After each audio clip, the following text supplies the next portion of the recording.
Hello everybody, and welcome to a Cerebri Learning video on the first ever commercial passenger service. In the fiscal year of 2019, the airline industry generated $865 billion in revenue. However, this massive industry that is currently struggling in the vice of the coronavirus pandemic began with one flight on New Year's Day in 1914. The Wright brothers began a revolution when they flew an aircraft for the first time in 1903. Innovators from around the world were quick to jump on these new ideas and build planes of their own.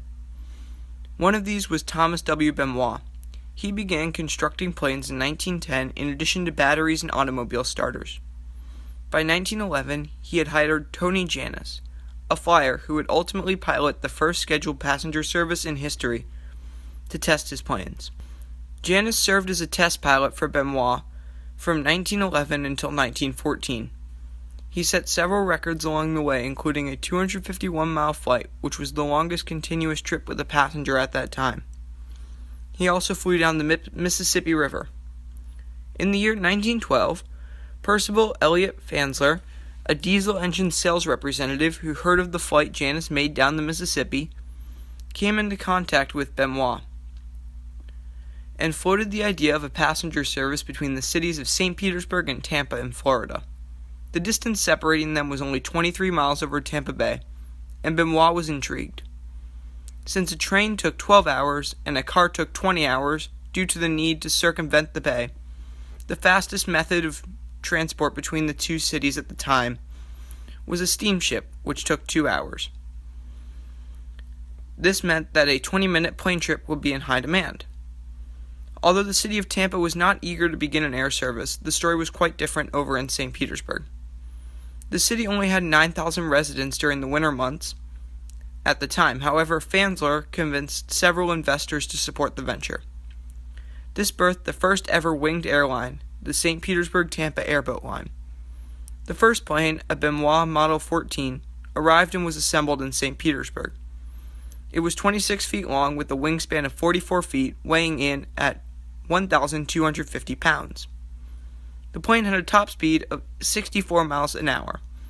The range of the plane was 125 miles, which allowed it to travel to destinations besides Tampa, such as Sarasota or Paso Grill, as a charter service. 2 test flights were conducted leading up to the flight on New Year's Day in 1914. The ticket price was set at $5, and the airline was ready to make the world's first commercial scheduled flight.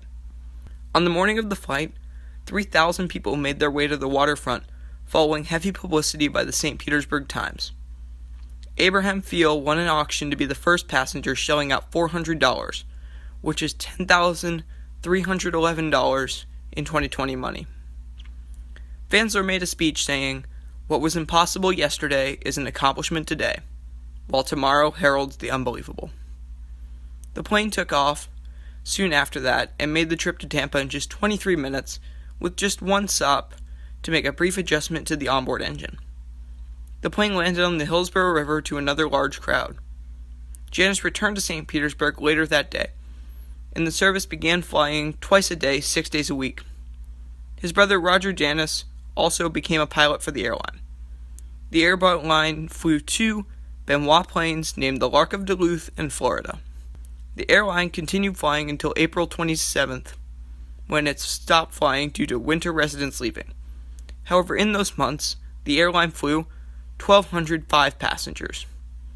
Both of the Janus brothers would die in Europe during the First World War. Tony crashed into the Black Sea in 1916 while training Russian flyers, and Roger was killed on an air patrol over France in 1918.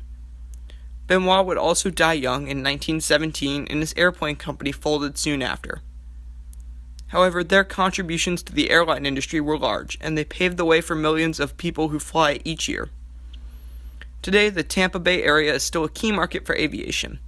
There are 2 international airports in the area. Tampa International Airport serves almost 20 million passengers annually, while St. Pete Clearwater Airport, which has a model of the Benoit plane flown by Janus, serves 2 million passengers annually. Thank you for watching this video.